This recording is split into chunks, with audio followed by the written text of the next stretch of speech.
जास्त काही वेळ घेणार नाही. मंत्रालय आणि विधिमंडळ वार्ताहर संघातर्फे प्रथमतः राज्याचे नवनिर्वाचित मुख्यमंत्री देवेंद्रजी फडणवीस साहेब आपल्यासाठी भाऊ आहेत ते. मी त्यांचे सुरुवातीलाच स्वागत आणि अभिनंदन करतो. साहेब, लोकसभेची आचारसंहिता लागण्यापूर्वी आपल्या महायुती सरकारने राज्यातील ज्येष्ठ पत्रकारांसाठी जी निवृत्ती वेतन आहे, बाळासाहेब जांभेकर सन्मान योजना, तर 20,000चा एक GR काढलेला. परंतु नंतर आम्ही दादांशी पण नंतर कोऑर्डिनेशन केलं, परंतु काही अंमलबजावणी झाली नव्हती. मी जास्त काय मागणार नाही. जो GR निघालाय जो 20,000चा, याची फक्त अंमलबजावणी करावी.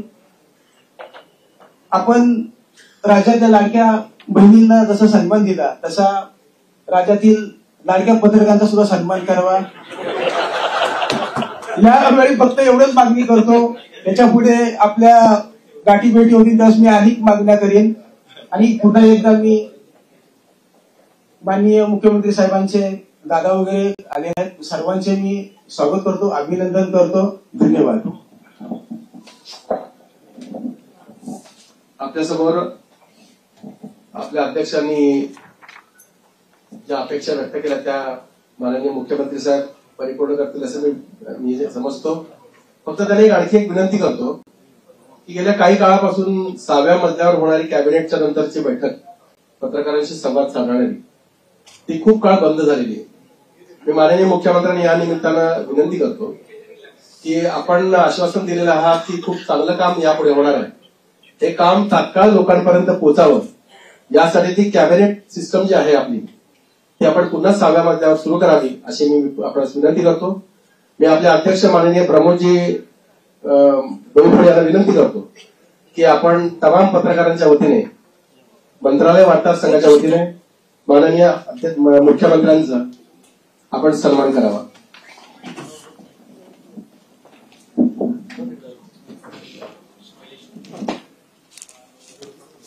मला ही संधी मिळते.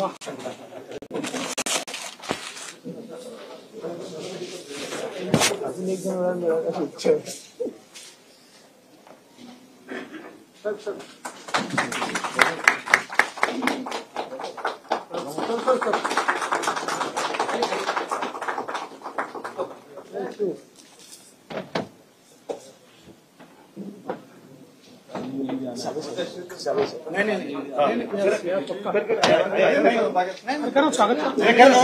साहेब बोलतात. अरे साहेब बोलतात ते म्हणतील ते करायचं आहे. हो नाही असं नाही. माननीय मुख्यमंत्र्यांच्या समवेत साहेब इथे आलेले आहेत. मी अध्यक्ष साहेबांना विनंती करतो आपण त्यांचा सन्मान करावा.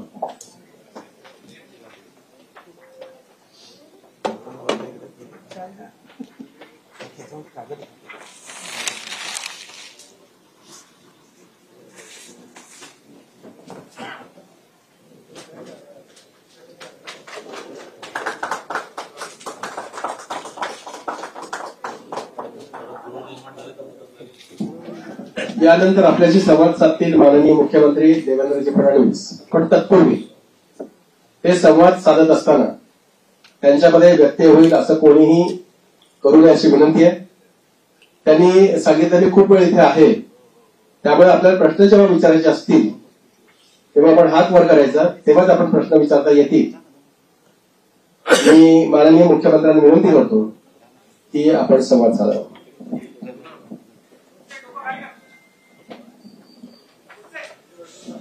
सर्वप्रथम मी मंत्रालय आणि विधिमंडळ वार्ताहर संघाचे अतिशय मनापासून आभार मानतो की आपण आजच शपथविधीनंतर या ठिकाणी मला निमंत्रित केलं आणि आपण सर्वांनी माझं स्वागत आणि सत्कार केला. त्याबद्दल मनापासून आपले आभार आहेत.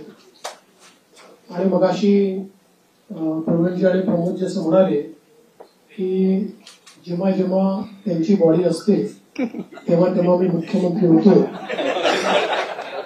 29ला तुमचीच बॉडी आली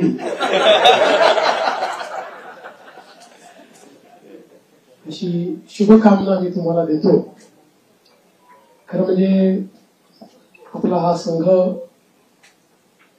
राज्याच्या आपल्या संपूर्ण लोकशाही व्यवस्थेतला एक अत्यंत महत्वाचा स्तंभ आहे. कारण विधिमंडळ आणि मंत्रालयातनं राज्याचा कारभार चालतो आणि तो योग्य प्रकारे चाललाय की नाही हे राज्यामध्ये सांगण्याचं काम तुम्ही करता. आणि जिथे काही चुका असतील त्या नजरेस आणून देतात, त्याच्यामुळे त्या चुका देखील सुधारता येतात. एखादी गोष्ट जी अतिशय जनोपयोगाची असेल ती जनतेपर्यंत पोहोचवण्याचा प्रयत्न देखील आपण करता. अर्थात कधी कधी एखादी गोष्ट आम्हालाही माहिती नसते आणि ती जनतेपर्यंत चालली जाते. मग लक्षात येतं की असं काहीतरी घडलेलं आहे आणि मग त्याचं फायर फायटिंग आम्हाला करावं लागतं. पण मला असं वाटतं की आपलं ते काम आहे आणि निश्चितपणे अतिशय चांगल्या प्रकारे आपण सर्व लोक ते करतात. गेली 2.5 वर्ष मुख्यमंत्री एकनाथराव शिंदेजींच्या नेतृत्वात आम्ही सरकार चालवलं आणि अतिशय गतिशील अशा प्रकारचे सरकार होतं. आज शपथविधीच्या निमित्ताने ज्यावेळेस आमची ऍडव्हर्टिजमेंट चालली होती तर त्यात मला कोणीतरी विचारलं की महाराष्ट्र आता थांबणार नाही असं तुम्ही का म्हणताय. तर मी त्यांना समजावून सांगितलं 2.5 वर्षामध्ये महाराष्ट्राने विकासाची गती घेतली आहे. आता या गतीला आम्ही तसंच पुढे नेऊ. आता महाराष्ट्र थांबणार नाही, त्या गतीनं प्रगतीकडे महाराष्ट्र जाईल. आणि पायाभूत क्षेत्र असो, सामाजिक क्षेत्र असो, उद्योगाचं क्षेत्र असो, प्रत्येक क्षेत्रामध्ये महाराष्ट्र अग्रणी राहील असा विश्वास या निमित्ताने मी व्यक्त करतोय. खरं म्हणजे जरी आमचे रोल बदलले असले, मी 14ला मुख्यमंत्री होतो, शिंदे साहेब आमच्या सोबत होते, 19ला 72 तासांकरता का होईना पण मी आणि अजितदादा मुख्यमंत्री आणि उपमुख्यमंत्री होतो. मग मागच्या काळामध्ये शिंदे साहेब मुख्यमंत्री होते, मी उपमुख्यमंत्री होतो आणि अजितदादाही उपमुख्यमंत्री होते. आता पुन्हा मी मुख्यमंत्री आणि शिंदे साहेब उपमुख्यमंत्री आहेत, अजितदादा उपमुख्यमंत्री आहेत. रोल जरी आमचे बदलले असले तरी देखील दिशा तीच राहणार आहे, गती तीच राहणार आहे, समन्वय देखील तोच राहणार आहे. त्यामुळे मला असं वाटतं की कुठेही याच्यामध्ये वेगळेपण हे आपल्याला पाहायला मिळणार नाही. मात्र आताच आमची जी पहिली मंत्रिमंडळाची बैठक झाली त्या बैठकीमध्ये आम्ही तिघांनीही सगळे जे आमचे अधिकारी आहेत त्या अधिकाऱ्यांना सांगितलं की मागच्या काळामध्ये पहिल्यांदा शिंदेजी आणि आम्ही आलो तर 50 ओव्हरची मॅच होती. मग अजितदादा जॉईन झाले तर काळ कमी असल्यामुळे 20-20ची मॅच होती. आता टेस्ट मॅच आहे, त्याच्यामुळे नीट योग्यपणे धोरणात्मक निर्णय घेत पुढची पायाभरणी योग्य प्रकारे करत आपल्याला राज्याला पुढे न्यायचं आहे. आणि मला विश्वास आहे की वेगवेगळ्या योजना आम्ही सुरू केलेल्या आहेत, वेगवेगळ्या पायाभूत गोष्टी आम्ही सुरू केल्या आहेत. मग इरिगेशन मधले नदीजोड प्रकल्प असतील किंवा ऊर्जा क्षेत्रामध्ये 16,000 मेगावॅटचे सौर ऊर्जेचे प्रकल्प असतील की ज्यातनं शेतकऱ्यांना दिवसा वीज मिळणार आहे, किंवा सामाजिक क्षेत्रातले लाडकी बहीण सारखे प्रकल्प असतील, मुलींच्या जी पूर्वी आम्ही 50% फी द्यायचो त्याच्याऐवजी 100% फी देण्याचा आमचा निर्णय असेल. असे हे जे वेगवेगळे निर्णय आहेत हे निर्णय पुढे सुरूच ठेवायचे आहेत. आणि आमचा प्रयत्न हा असणार आहे की आम्ही आमच्या वचननाम्यामध्ये, जाहीरनाम्यामध्ये जी जी आश्वासनं दिलेली आहेत ती आश्वासनं पूर्ण करण्याच्या दृष्टीनं पावलं आम्हाला उचलायची आहेत. आणि त्या दृष्टीनं पुढच्या काळामध्ये आम्ही निश्चितपणे योग्य वेळी योग्य निर्णय करून दिलेली सगळी आश्वासनं पूर्ण करण्याचा प्रयत्न करणार आहोत. मी या निमित्ताने महाराष्ट्रातल्या जनतेला आश्वासित करू इच्छितो की एक लोकाभिमुख सरकार, सर्व समाजाला सोबत घेऊन चालणारं सरकार हे महाराष्ट्राला पुढच्याही काळात पाहायला मिळेल. आणि अडचणी अनेक येतात, पण त्या अडचणींवर योग्य मार्ग काढत आम्ही मार्गक्रमण करू हा विश्वास मला आहे. मी आपल्या सगळ्यांची देखील या प्रयत्नांमध्ये साथ मागतोय. आपलं देखील एक प्रकारे सहकार्य या सगळ्या प्रयत्नामध्ये असावं अशा प्रकारची आपल्या सर्वांना विनंती करतो आणि आपल्या माध्यमातून महाराष्ट्राच्या 14 कोटी जनतेला मी आश्वासित करू इच्छितो की हे सरकार पारदर्शीपणे आणि गतिशीलतेनं त्यांच्या कल्याणाकरता काम करेल हा विश्वास मी देतो. एक मिनिट आलोक देशमुख. सर नमस्कार, मी आलोक देशपांडे. ही 5 वर्षात आपल्या राज्यात इतकं काय काय बघितलं, द्वेष, आरोप, सगळे काय काय खूप लेवलला सगळं गेलं. ही पुढची 5 वर्ष त्याच्यापेक्षा थोडी वेगळी असतील का? राजकारण थोडं वेगळं असेल का? याच्याबद्दल तुम्ही काय सांगा? पूर्णपणे वेगळं असेल. मी सांगितलं की बदल्याचं राजकारण करायचं नाहीये, तर बदल दाखवेल अशा प्रकारचं राजकारण करायचं आहे. त्यामुळे हे खरं आहे की विरोधकांची संख्या कमी आहे, पण विरोधकांच्या संख्येवर त्यांचा आवाज आम्ही मोजणार नाही किंवा संख्येनुसार त्यांचं मूल्यमापन आम्ही करणार नाही. त्यांनी योग्य विषय मांडले तर त्या विषयाला तेवढ्याच प्रकारचा सन्मान आम्ही देऊ. आणि मला असं वाटतं की पूर्णपणे स्थिर सरकारचे 5 वर्ष हे आपल्याला पाहायला मिळतील. जनतेची अपेक्षा देखील आमच्याकडनं हीच आहे, कारण जे मॅन्डेट जनतेने आम्हाला दिलं आहे असं मॅन्डेट मिळाल्यानंतर जनतेची अपेक्षा आहे की एक स्थिर सरकार महाराष्ट्राला मिळालं पाहिजे. कुठल्याही प्रकारचे 2019 पासून तर 22.5 पर्यंत जे वेगवेगळे बदल दिसले अशा प्रकारचे कुठलेही धक्के आता यापुढे लागू नयेत ही जी अपेक्षा आहे ती आम्ही पूर्ण करू. दीपक बातुसे. सर, लाडकी बहीण योजना याचा तुमच्या विजयात मोठा वाटा आहे. 2100 रुपये करण्याची त्यांनी घोषणा केली होती. तो निर्णय साधारणतः कधीपर्यंत होणार? आणि दुसरं, आता एक अशी चर्चा सुरू आहे की 1,500 जेव्हा दिले तेव्हा स्मृतीने कोणतीही झाली नव्हती. आता 2100 देताना स्मृती होणार अशी चर्चा आहे. त्या संदर्भात वस्तुस्थिती काय असेल? असं आहे की पहिल्यांदा तर ही योजना आम्ही सुरूच ठेवणार आहोत आणि 2100 देखील आम्ही देणार आहोत. आता बजेटच्या वेळी त्याचा आम्ही विचार करू आणि शेवटी आपले सगळे आर्थिक सोर्सेस जे आहेत ते सोर्सेस योग्य प्रकारे चॅनलाइज झाल्यानंतरच आपल्याला ते करता येतं. त्याच्यामुळे ते करण्याचा निर्णय पक्का आहे. जी आश्वासनं दिली ती आश्वासनं पूर्ण करू. त्याकरता ज्या व्यवस्था करायच्या त्या व्यवस्था आम्ही आधी करू. स्क्रुटिनीचा जिथपर्यंत सवाल आहे तिथपर्यंत एवढंच आहे की निकषाच्या बाहेर जर कोणी घेतलं असेल, निकषातला जो असेल त्याला कोणालाही त्यातनं कमी करायचं नाहीये. पण काही तक्रारी आल्या आहेत की निकषाच्या बाहेर मिळालेला आहे. जसं आपल्याला कल्पना असेल की शेतकरी सन्मान योजना जेव्हा मोदीजींनी सुरू केली त्यावेळी पहिल्यांदा जे काही बेनिफिशियरीज होते लक्षात आलं की मोठ्या शेतकऱ्यांना देखील ते मिळालेलं आहे. मग नंतर त्यातल्या अनेक शेतकऱ्यांनी स्वतःच त्या ठिकाणी सांगितलं की आम्ही या निकषात बसत नाही. मला असं वाटतं त्यानंतर ती स्थिर झाली. अशाच प्रकारे जर ऍपरंटली या योजनेमध्ये काही ज्यांना आपण निकष ठरवलेले आहेत त्या निकषाच्या बाहेरच्या आमच्या बहिणी मिळाल्या तर त्याचा पुनर्विचार होईल, पण सरसकट काही पुनर्विचार वगैरे करण्याचा विषय नाही. मंत्रिमंडळाचा विस्तार कधी होईल आणि विधानसभा अध्यक्षांची निवड मुंबईच्याच अधिवेशनात करावी?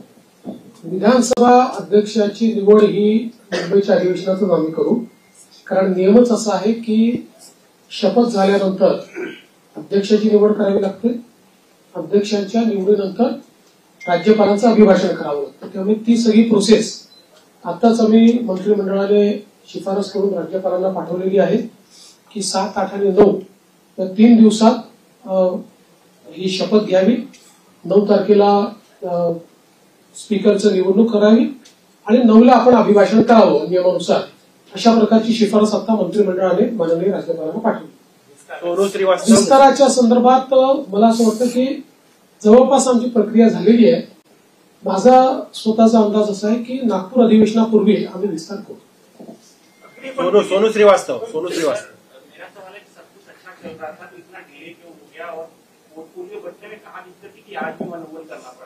देखिए, ऐसा कोई डिले है ऐसा मैं नहीं मानता। इससे पहले भी 2004 में करीब 12-13 दिन का डिले हुआ था, 2009 में भी करीब 9 दिन का डिले था। तो कई बार हम लोगों को ये समझ लेना पड़ेगा कि कोएलिशन की गवर्नमेंट होती है तो उसमें बहुत निर्णय करने पड़ते हैं। एक पार्टी की सरकार होती है तो निर्णय एक ही पार्टी को करना है। कोएलिशन की गवर्नमेंट में बहुत बड़े पैमाने पर कंसल्टेशन करना पड़ता है। वो कंसल्टेशन हमने किया है। करीब करीब हमारे नंबर्स भी हमने फ्रीज किए हैं। वो कितने अभी हम नहीं बताएंगे, वो पार्टियां बताएंगी, इसलिए मुझे पूछो मत। और पोर्टफोलियो को भी अभी हम लोगों ने करीब करीब फाइनलाइज किया है। कुछ थोड़ा बचा है उसमें, वो भी कर लेंगे। तो मुझे लगता है कि अब हमारे सामने जो प्रश्न थे वो प्रश्न धीरे धीरे समाप्त हो गए। प्रवीण राऊत. सीएम साहेब, मागील महायुतीच्या सरकारमध्ये तिन्ही पक्ष होते. त्या तिन्ही पक्षाकडे जे विभाग होते तेच विभाग राहणार की त्याच्यामध्ये काही बदल होणार? थोडे बहुत बदल होऊ शकतात, फार बदल होतील असं नाही आहे, थोडे बहुत बदल होतील. धर्मेंद्र जोरे. नमस्कार सर. पूर्वीच्या 2014 आणि 19 वेळी आपलं जे शेड्यूल आहे ते आपल्या फ्लॅगशिप प्रोग्रामसाठी धरलं जातं. यावेळी तुमच्या डोक्यात काही अशी कल्पना आहे की मागच्या वेळी तुम्ही कायद्याची हमी दिली होती. आज मला आत्मविश्वास आहे की तुमच्या डोक्यात कायदे काही असेल त्याची जर आज तुम्हाला घोषणा करायची असेल तर आम्हाला सांगितलं उद्यापासून आम्हाला काहीतरी काही गोष्टी आहेत डोक्यात, पण अजून माझ्या दोन्ही कन्सल्टेशन मित्रांची कन्सल्टेशन बाकी आहे. पण आता माझा फोकस जो आहे ना तो या ज्या काही महत्वाच्या योजना आहेत, जसं नदी जोड प्रकल्प, याचं काम सुरू झालं पाहिजे याच्यावर माझा भर असणार आहे. सौर ऊर्जेचे प्रकल्प आपण घेतले आहेत, ज्याच्यामध्ये आता रोजची डिलिव्हरी सुरू झाली. आता 60 मेगावॅट तयार झाले, 100 मेगावॅट अजून तयार होत आहेत. कुठल्याही परिस्थितीमध्ये 2026 पर्यंत 16,000 मेगावॅटचे प्रकल्प पूर्ण करायचे आहेत.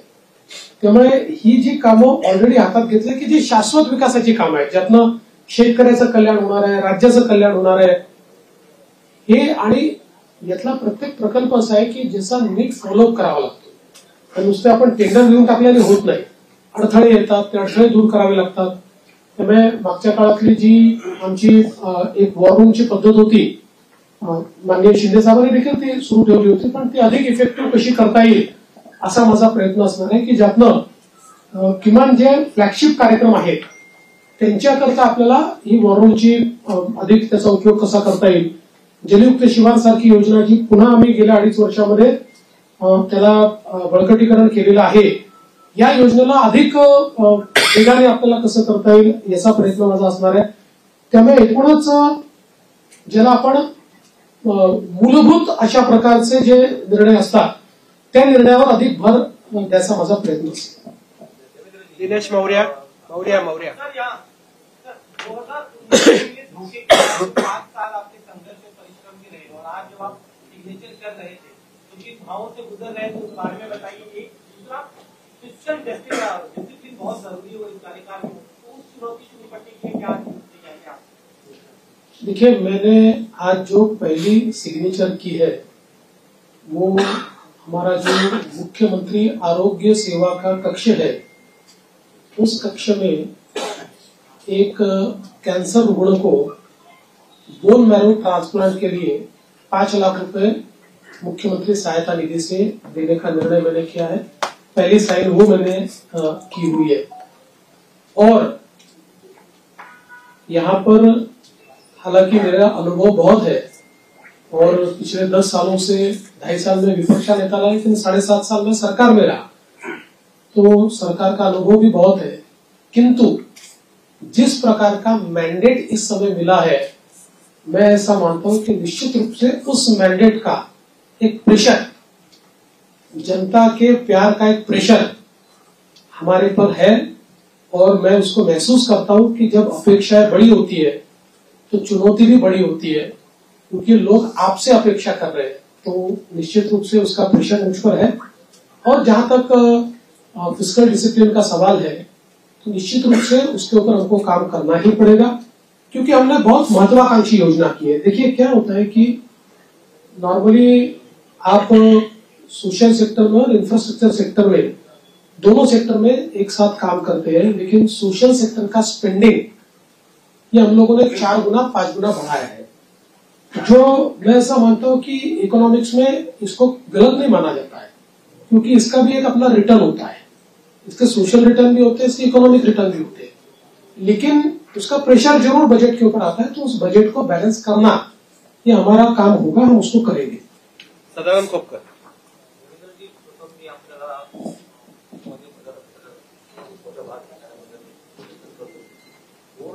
पूर्वीचं जे जो महाराष्ट्र आपण पाहिला होता, 2014 नंतरचा 2024 10 वर्षाचा काळ म्हणजे तसा फार मोठा काळ गेलेला आहे. या 2024 नंतरच्या महाराष्ट्राकडे आपण कसं पाहता? मला असं वाटतं की महाराष्ट्र वेगाने प्रगतीच करतो आहे, मात्र राजकीय संस्कृती जी महाराष्ट्रातली आहे त्याच्यावर पुनर्विचार करण्याची गरज ही सर्व पक्षांना आहे. महाराष्ट्रातलं जे राजकीय वातावरण होतं ते आपल्याला योग्य कसं करता येईल याचा प्रयत्न आपण केला पाहिजे.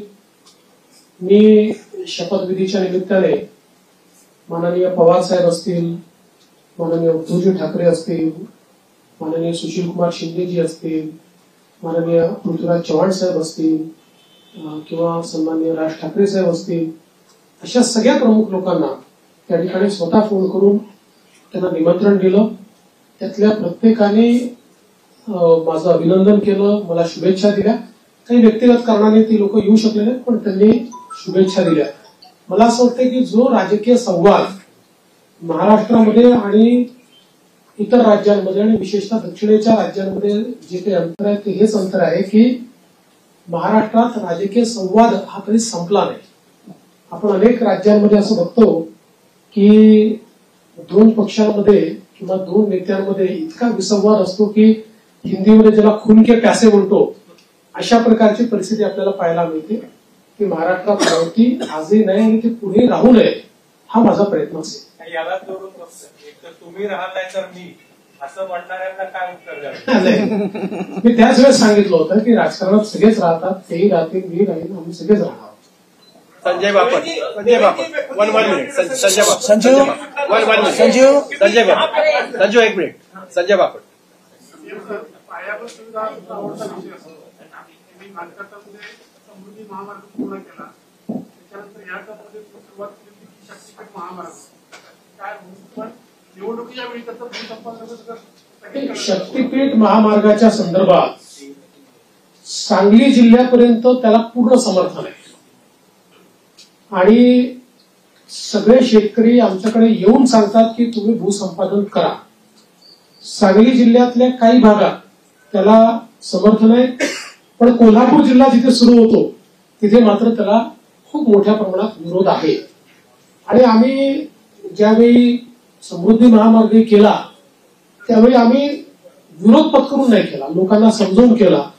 त्यामुळे आमचा यात प्रयत्न असा असेल की ज्या भागापर्यंत विरोध नाही तिथपर्यंतची अलाइनमेंट आता फायनल करायची आणि पुढची अलाइनमेंट जी आहे ती आपल्याला सगळ्यांची चर्चा करून काही पर्यायी अलाइनमेंट काढता येते का याचा विचार आपण करू. कारण शेतकऱ्यांना नाराज करून शेतकऱ्यांच्या जमिनी जबरदस्तीने घेऊन विकास करण्याची मानसिकता आपली नाही आहे.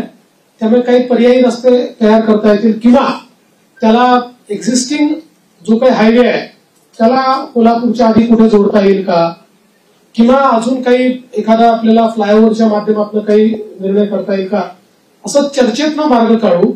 पण मला असं वाटतं की सांगली जिल्ह्यापर्यंत तर शक्तीपीठ महामार्गाला मोठ्या प्रमाणात समर्थन आहे आणि माझा या महामार्गावर एकाच कारणाकरता थोडासा जोर आहे की जसं समृद्धी महामार्गामुळे विदर्भ आणि मराठवाड्यातले विशेषतः संभाजीनगर आणि जालना जिल्ह्याचं चित्र बदललं. म्हणजे आता महाराष्ट्राचं न्यू इंडस्ट्री मॅग्नेट हे पुण्यावरनं हळूहळू पुण्यात शिफ्ट होणारच नाही, पण आता त्याचा विस्तार आपल्याला संभाजीनगर आणि जालन्याला होताना दिसतोय. तर अशाच प्रकारे शक्तीपीठ महामार्गामुळे संपूर्ण मराठवाड्याचं चित्र बदललं, चित्र एकदम. आणि म्हणून त्या महामार्गाचा माझा थोडा आग्रह आहे, पण सगळ्यांशी चर्चा करूनच त्याच्यातला पुढचा निर्णय होईल, तोपर्यंत होणार नाही.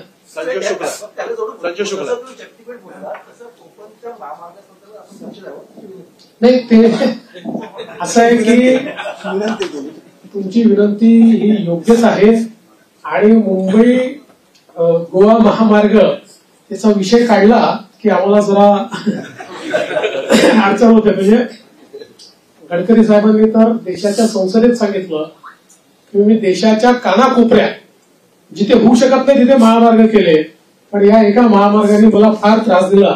मग मला असं वाटतं आता ते अंतिम टप्प्यात आहे. संजीव शुक्ला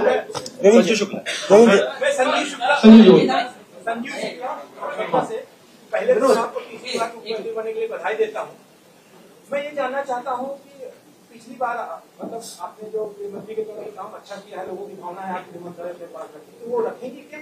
दूसरी बात मैं ये भी कहना चाहता हूँ कि लाडली बहनों की वजह से आपको सफलता मिलने में काफी आसानी हुई.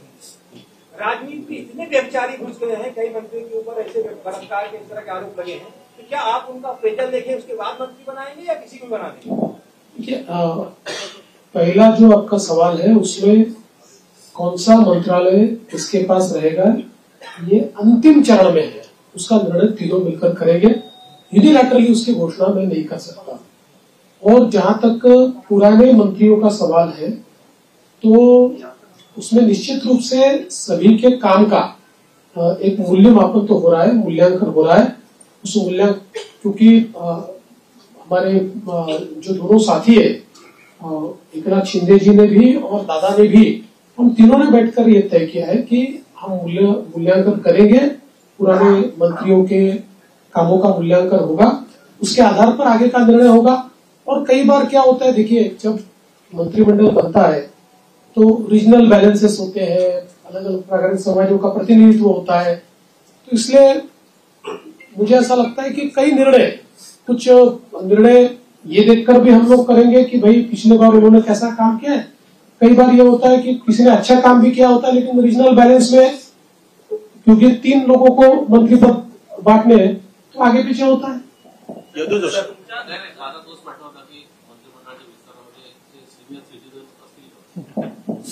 कोणी सिनियर सिटीजन नाही आहे. तुम्ही हे लक्षात ठेवा, राजकारणामध्ये जोपर्यंत जनता ठरवत नाही तोपर्यंत कोणी म्हातारे होत नाही, कोणी रिटायर होत नाही. विनोद जगताप सर, मेरा सवाल ये है कि नई इंडस्ट्री लाने के लिए क्या प्रयास होंगे? और पिछले 2.5 साल में आपने देखा होगा कि विपक्ष हमेशा ये चिल्लाता रहा है कि सारे उद्योग गुजरात जा रहे हैं. देखिए विपक्ष को तो बार बार जवाब दिया है, आंकड़ों से दिया है. आज आपको एक और नया आंकड़ा बताता हूं कि पिछले पूरे साल में हमको जितना एफडीआई मिला उसका 90% एफडीआई 6 महीने में मिल गया. तो आप समझ सकते हो कि कितना इनफ्लो इंडस्ट्री का आ रहा है. और जल्दी ही कुछ इंडस्ट्रीज की घोषणाएं मैं करूंगा. मेरी बातचीत अंतिम चरण में है कि जिनको महाराष्ट्र को पाकर, उन इंडस्ट्रीज को पाकर बहुत महाराष्ट्र को खुशी होगी, ऐसी कई इंडस्ट्रीज के साथ मेरी चर्चा अंतिम चरण में. अजय वैद्य आपण अनेक कल्याणकारी योजना सुरू केलेल्या आहेत. प्रश्न असा असतो की त्याची जी अंमलबजावणी असते त्यावरती अधिक असं बघायला मिळतं की काही जे पात्र असतात पण त्यांना म्हणजे काही तांत्रिक कारणामुळे किंवा नीट माहिती नसल्यामुळे त्याचा लाभ मिळत नाही. म्हणजे जर 100% पैकी 70% लोकांना मिळाला लाभ आणि पात्र असून 30% जे मिळत नाही त्यांच्यामुळे ती योजना टीका होते. तर ह्याची जी अंमलबजावणी जी आहे त्याच्यासाठी एक मॉनिटरिंग सिस्टीम अशी तुम्ही काही सजेशन द्या म्हणून मी सजेशन नाही, चांगलं आहे. कराल का तुम्ही? असं मॉनिटरिंग सिस्टीम असावी की त्याचा एक स्वतंत्र खातं निर्माण करावं, त्याला एक कॅबिनेट दर्जाचे मंत्री असावे, त्यांना सगळ्या खात्यांचा ऍक्सेस असावा आणि त्यामुळे त्यांनी त्याचं मॉनिटरिंग केलं काय तर ह्या योजना खरोखर लोकांना प्रत्यक्ष लाभ होऊ शकेल. आणि माझं एक सजेशन असं आहे की शिंदे साहेबांनी या सगळ्या याच्यात जो हे केलेलं आहे तर शिंदे साहेबांकडे हे काम सोपवलं तर ते चांगल्या प्रकारे होऊ शकेल आणि त्यांना सगळे अधिकार द्यावे करायचं आणि या खात्याला शिवशाही खातं असं नाव द्यावं अशी माझी. आपली सूचना चांगली आहे. मला असं वाटतं की याच्यामध्ये फायनान्शियल मॉनिटरिंग हे सीएजीच्या थ्रू होतं. सोशल ऑडिट करता आपल्याकडे कुठली यंत्रणा नाही. या योजनांचं केवळ आपण फायनान्शियल ऑडिट करतो सीएजीच्या माध्यमातून. निश्चितपणे फ्लॅगशिप ज्या योजना आहेत याच्या सोशल ऑडिटची देखील काही व्यवस्था आम्ही उभी करू.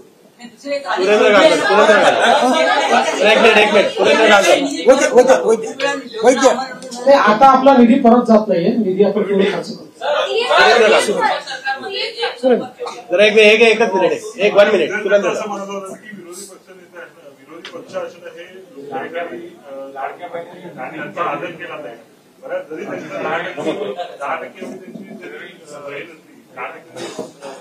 तरी काही राज्यांमध्ये तेवढे आमदार नसताना विरोधी पक्षाने निर्णय केले. तसा विचार आपल्याकडे होणार. बघा, हा निर्णय अध्यक्षांना करायचा. हा निर्णय काही सरकारचा निर्णय नसतो, हा अध्यक्षांचा निर्णय असतो. अध्यक्ष जो निर्णय करतील तो आम्हाला मान्य असेल.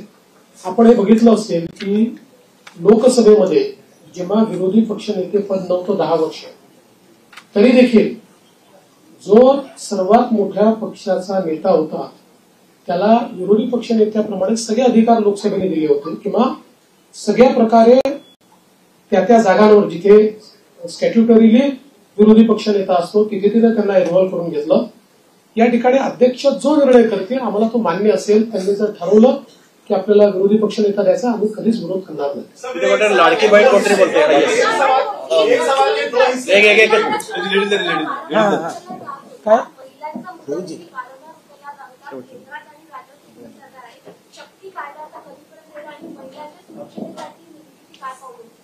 बघा, शक्ती कायद्याच्या संदर्भात प्रॉब्लेम असा झाला की शक्ती कायदा आपला गेल्यानंतर दरम्यानच्या काळामध्ये वेगवेगळ्या डिपार्टमेंटला तो गेला, कारण आपला कायदा हा केंद्राच्या अनेक कायद्यांवर अधिक्षेप करणारा होता आणि त्याचसोबत काही तरतुदी आपल्या ज्या होत्या त्या संदर्भात काही विसंगत निर्णय, म्हणजे त्यापेक्षा वेगळे निर्णय, विसंगत म्हणजे वेगळे निर्णय हे सुप्रीम कोर्टाने दिले होते. म्हणून तो कायदा त्या ठिकाणी चर्चेमध्ये होता.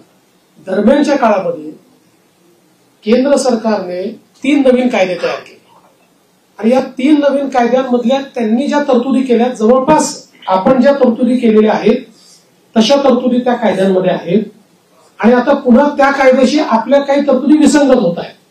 त्यामुळे आता केंद्र सरकारशी त्या संदर्भात चर्चा करावी लागेल. जसं आपण बघितलं असेल तर आता या नवीन कायद्यांमध्ये एक इंडिपेंडंट चॅप्टर हा रेपवर तयार झालेला आहे. फाशीपर्यंतची शिक्षा जी आधीच्या कायद्यांमध्ये नव्हती ती आता या नवीन ज्या आपण जी न्याय संहिता केलेली आहे त्याच्यामध्ये ठेवलेली आहे.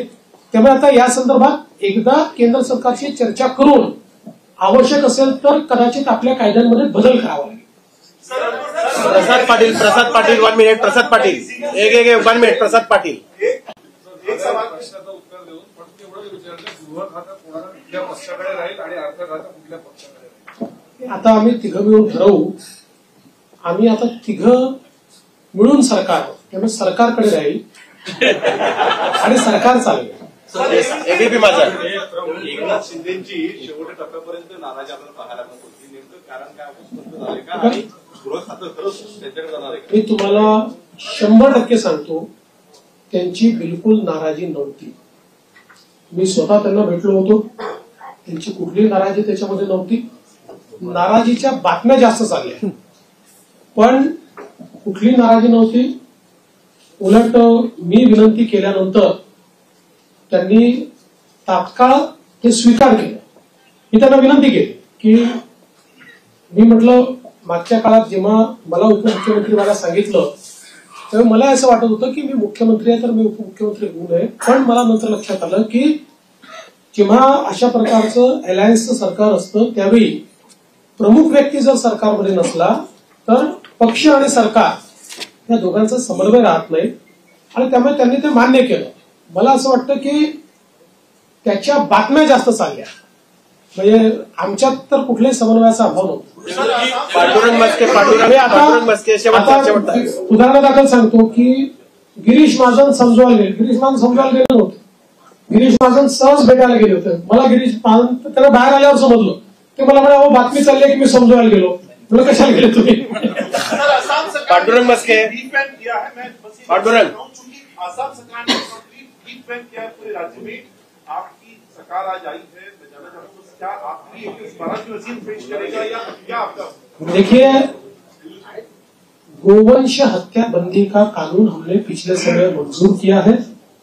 हमारे यहाँ पर गोवंश केवल गाय नहीं, गोवंश की हत्या नहीं की जा सकती है।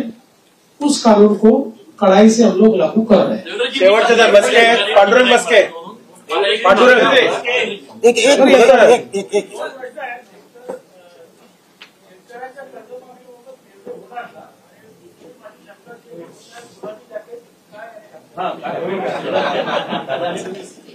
दादांनी शिवून दिलं.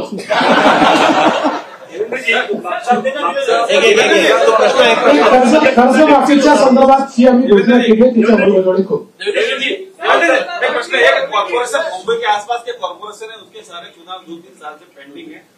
अब देखिए, सुप्रीम कोर्ट में वो अटके हैं, लेकिन हमारा प्रयास रहेगा। हमने पिछले भी समय सरकार की ओर से अर्जी लगाई थी कि इतने समय इसको पेंडिंग रखना ठीक नहीं है। सुप्रीम कोर्ट ने जो इंडिकेट हमको किया उसमें वो अभी कंटिन्यूस सुनवाई लेंगे, ऐसा उन्होंने कहा है। हमारा प्रयास रहेगा कि जल्दी सुनवाई हो, क्योंकि केवल वहां नहीं, पूरे महाराष्ट्र में ये चुनाव बाकी है। और मैंने बार बार ये कहा है कि स्वस्थ लोकतंत्र के हिसाब से जो स्थानीय इकाई है उसका चुनाव होना बहुत जरूरी है। दीपक कैतके शेवटचा प्रश्न दीपक कैतके. प्रश्न असा आहे की आपला राजकीय संपूर्ण संघटनाचा सगळा संघर्षाचा प्रवास आम्ही बघितला, कव्हर पण केला. आज ज्यावेळेला आपण शपथविधीच्या वेळेला शपथ घेत होता त्यावेळेला नेमकी आपल्या मनात काय भावना होती, कारण काय नेमकं काय वाटतं? मी एवढंच सांगू शकतो की आपल्या सगळ्यांना साईबाबांनी एक मंत्र दिलेला आहे, श्रद्धा आणि सबुरी.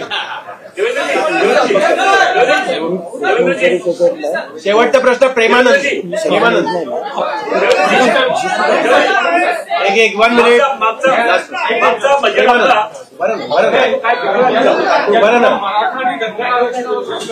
या निवडणुकीतही घातला होता, लोकसभेलाही घातला. 2014 तुम्ही सांगितलं पहिल्या कॅबिनेटमध्ये धनगराचा प्रश्न मार्गी लावणार. आता काय ठोस निर्णय होणार आहे का? असं आहे की त्याच्यानंतर मी राज्याच्या विधानसभेमध्ये त्याची वस्तुस्थिती मांडली होती की कशा प्रकारे ऑलरेडी त्याच्या आधीच्या सरकारने हे देता येत नाही अशा प्रकारचा अहवाल हा केंद्र सरकारला पाठवला होता. त्याच्यानंतर त्याच्यामध्ये बरीच कारवाई झाली. मध्यंतरीच्या काळामध्ये त्याची केस कोर्टामध्ये झाली. कोर्टामध्ये त्याला सपोर्टिंग ऍफिडेव्हिट्स आम्ही केले, परंतु एका कुठल्या तरी सर्टिफिकेटमुळे कोर्टाने त्याच्यात दुसरा निर्णय घेतला. नंतर ते सर्टिफिकेट बोगस असल्यामुळे ते सर्टिफिकेट आम्ही रद्द केलं. आता पुन्हा कोर्टाच्या विचाराधीन तो विषय आहे आणि कोर्टामध्ये योग्य ती बाजू आम्ही मांडलेली आहे. आणि मराठा आरक्षणाच्या संदर्भात निश्चितपणे मराठा समाजाला न्याय देण्याचा प्रयत्न मागच्या काळात आम्हीच केला आणि पुढे आम्हीच मराठा समाजाला न्याय निश्चितपणे देऊ.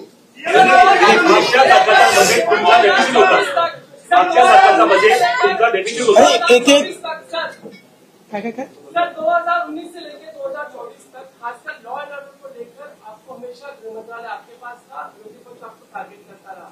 पूरा 5 साल का कार्यकाल आपके पास है, मेजोरिटी है. क्या महाराष्ट्र शांत रहेगा? महाराष्ट्र. और दूसरा सवाल खासकर प्रचार के दौरान भी जात न्याय वर्ग है, कास्ट सेंसस की बात होती है, वरिष्ठवाल ने बार बार की, तो क्या कास्ट सेंसस को लेकर भी सरकार के एजेंडे पर होगा? और इसी से जुड़ा हुआ एक सवाल है, ये पत्रकारों के लिए आपने कानून बनाया था, लेकिन उसका अभी तक नोटिफिकेशन नहीं निकला है, उसको लेकर आप क्या सोच रहे हैं? पहला आपने क्या कहा था? देखो इंग्लिश में मैं भूल गया. ऐसा है कि कोई भी गृह मंत्री बने तब भी उसको ये सारी चीजें सुननी पड़ती है, टीका होती है. गृह मंत्रालय ही ऐसा है कि जिसमें आपको धन्यवाद कम मिलते हैं, गाली ज्यादा मिलती है, लेकिन बावजूद उसके कन्विक्शन के साथ आपको ये मंत्रालय संभालना पड़ता है. मैंने कन्विक्शन के साथ उसको संभाला और मैं इतना ही आपको कहता हूं कि इस कार्यकाल में भी हमारी सरकार गृह मंत्रालय के माध्यम से महाराष्ट्र में कानून व्यवस्था अच्छी रहे, महाराष्ट्र के लोगों को सुरक्षित लगे, इस प्रकार के सारे उपाय करेंगे।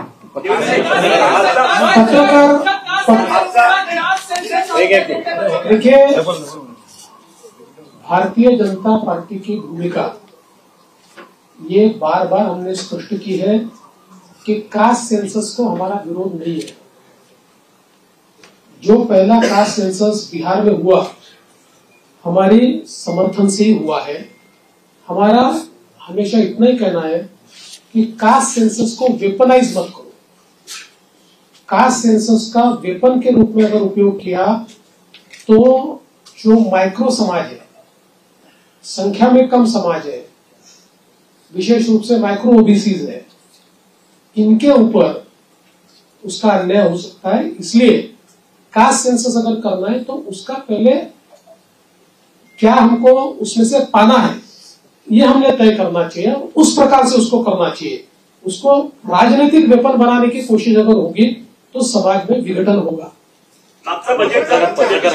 पत्रकार हल्ल्याच्या संदर्भात जी काही त्या कायद्याच्या संदर्भातली कारवाई बाकी आहे ती स्वतः लक्ष टाकेन त्याच्यामध्ये आणि आपण ते काम करू। आणि त्यासोबत पहिला प्रश्न जो अध्यक्षांनी या ठिकाणी मांडला होता की बाळशास्त्री जांभेकर जी आपली योजना आहे त्याच्यामध्ये आपण 20,000चा GR काढला, पण त्याच्या काही अटी शर्तीमुळे अंमलबजावणी होत नाही, तर पुढच्या आठवड्यातच त्या संदर्भातली कारवाई मी पूर्ण करेन। दिलीप जाधव, आजचा बजेट आपला डेफिसिट होता आणि त्याच्यानंतर ज्या तुमच्या शेवटच्या तुम्ही जाहीर केल्या त्यामुळे अधिकाऱ्यांनी सांगितलं की आम्हाला आर्थिक शिस्त लावावी लागेल।